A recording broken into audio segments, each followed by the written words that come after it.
وصل صوتك.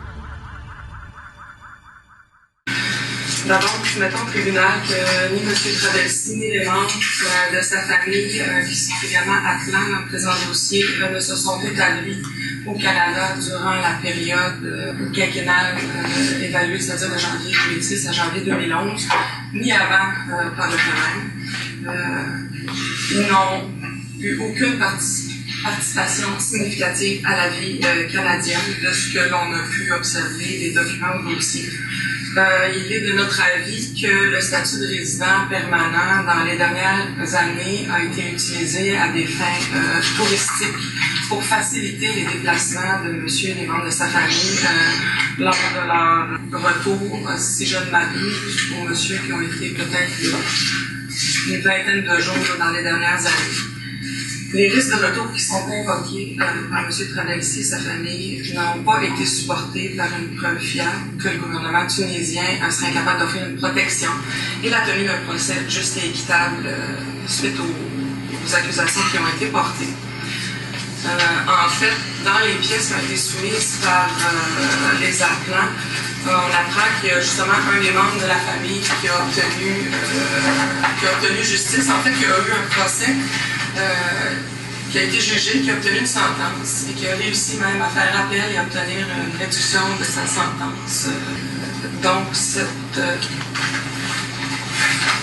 M. Soufiane Delali qui avait été condamné à 15 ans de prison par défaut pour avoir émis des chèques sans provision, et puis sa sentence a été réduite à 16 jours d'emprisonnement.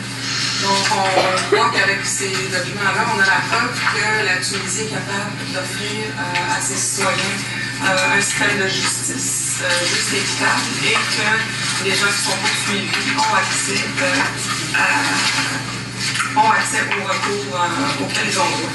On vous soumet également que pour ce qui est des risques de retour éventuels en Tunisie, le pays de citoyenneté des appelants, il y a un recours spécialisé qui s'appelle l'évaluation des risques à bas-renvoi. Et on vous soumet que c'est le recours ou soulever les risques de retour de façon contemporaine à un éventuel renvoi du Canada. Par ailleurs, le renvoi des appelants n'est pas imminent à l'heure actuelle, étant donné qu'il y a toujours une demande d'asile qui est déposée devant la section de la protection du statut de réfugié de cette même commission. Il s'agit également d'un tribunal spécialisé pour entendre les arguments sur les risques, les craintes de retour au pays d'origine.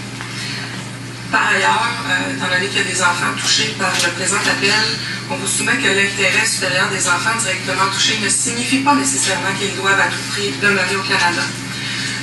Les enfants Travelsi ont obtenu leur statut du seul fait de leurs parents.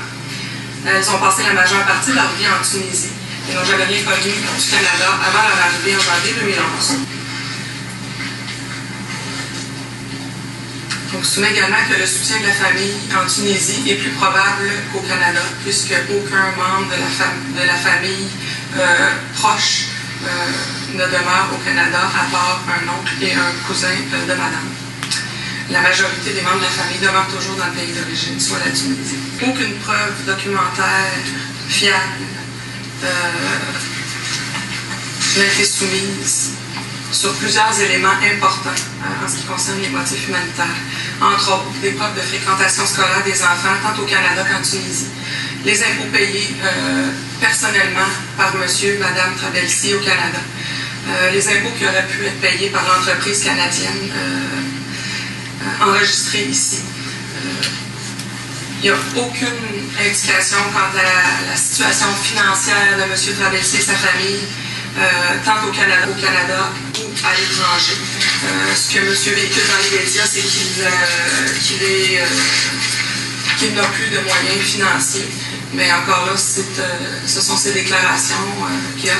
Il n'y a rien qui a été soumis pour démontrer que monsieur était maintenant sans le sou. Au contraire, tout ce qu'on peut constater, c'est que monsieur est en moyen de payer ses avocats, tant ici qu'en Tunisie.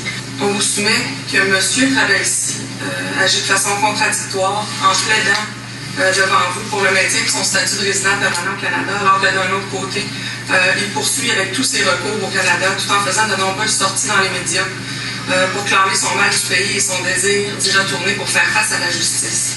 Ce qui démontre, à notre avis, que ces craintes sont non fondées.